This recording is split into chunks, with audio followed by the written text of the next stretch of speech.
राजीव, ये आज हम मोदी कनेक्शन जो है ना, मोदी फैक्टर गुजरात चुनाव का, इस पर हम डिबेट कर रहे हैं। राजीव, आपने जिन लोगों से बात की, क्या वाकई वहां पर मोदी फैक्टर सबसे इंपॉर्टेंट निकल कर आया? और आया तो उसमें क्या क्या बातें लोग कह रहे हैं? मोदी इतना इंपॉर्टेंट क्यों है प्राइम मिनिस्टर बनने के बाद भी असेंबली इलेक्शन में?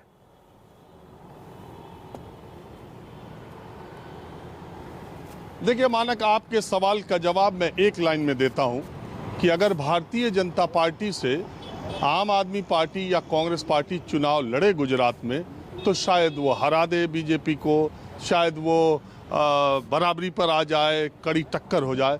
लेकिन अगर नरेंद्र मोदी से कांग्रेस या आम आदमी पार्टी गुजरात में चुनाव लड़ना चाहती है तो उसे मुंह की खानी पड़ेगी। नरेंद्र मोदी गुजरात में अजेय अपराजेय हैं और उनके नाम पर गुजरात का विधानसभा चुनाव भारतीय जनता पार्टी फिलहाल कम से कम इस चुनाव में हारने वाली नहीं है। नरेंद्र मोदी गुजरात में वो शख्सियत बन चुके हैं कि उनके चुनाव प्रचार के बाद गुजरात में ये चुनाव भारतीय जनता पार्टी उन पर अटैक करके कोई जीत जाए, ये असंभव है, ये ज़मीनी हकीकत है और इसको स्वीकार करना चाहिए। अगर आप कहें तो मैं एक छोटा सा उदाहरण देता हूँ। एक खेत में एक किसान था, वो फावड़ा लेकर था, मेरी उससे बातचीत हो रही थी। मैंने पूछा कि मुख्यमंत्री का नाम जानते हो? उसने कहा नहीं। मैंने पूछा आप अपने विधायक का नाम जानते हो? उन्होंने कहा नहीं। मैंने कहा आपके जिले से एक दो मंत्री हैं, आप नाम जानते हो? बोला नहीं।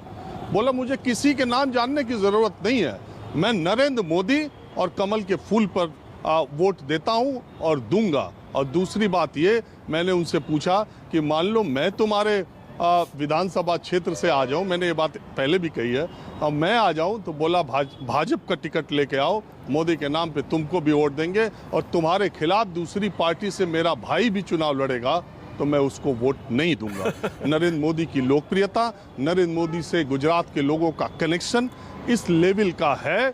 और आपको मैं ये भी बात बता दूं, ये सिर्फ करिश्मा, व्यक्तिगत करिश्मा ही नहीं है, सांगठनिक स्तर पर, संगठन के स्तर पर और पार्टी के लेवल पर नरेंद्र मोदी और अमित शाह का नाम मैं खास तौर पर लेना चाहता हूं।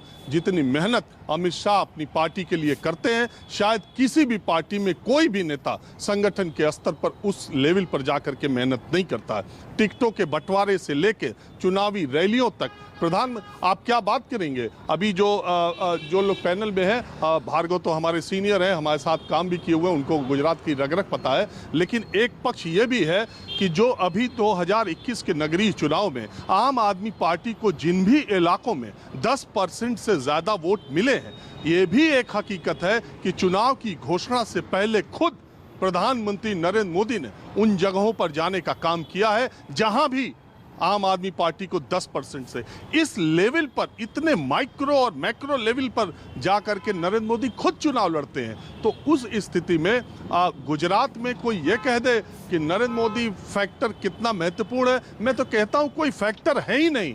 सिर्फ एक ही फैक्टर है, नरेंद्र मोदी। और भारतीय जनता पार्टी भी जिस दिन, वो एक शेर है ना, लगा के देख जो भी हिसाब आता हो, घटा के तू मुझे गिनती में रह नहीं सकता। भारतीय जनता पार्टी से भी जिस दिन नरेंद्र मोदी का नाम नहीं होगा, उस दिन भारतीय जनता पार्टी की स्थिति भी बाकी पार्टियों की तरह होगी। नरेंद्र मोदी ही वो फैक्टर है जो पूरा डिफरेंशिएट करते हैं, पूरा अलग कर देते हैं और भारतीय जनता पार्टी को उस पायदान पर ले जाकर खड़े कर देते हैं जहां वो गुजरात में अजेय और अपराजेय होती है। लेकिन हाँ, भारतीय जनता पार्टी की सरकार, वर्तमान सरकार, उसके क्रियाकलाप और गुजरात मॉडल की जितनी चर्चा 27 सालों की जाती है, उससे गुजरात का हर आदमी ये सोचता हो कि राम राज्य आ गया है, गुजरात का हर वर्ग ये सोचता हो कि बहुत खुश है, ऐसा कुछ भी नहीं है।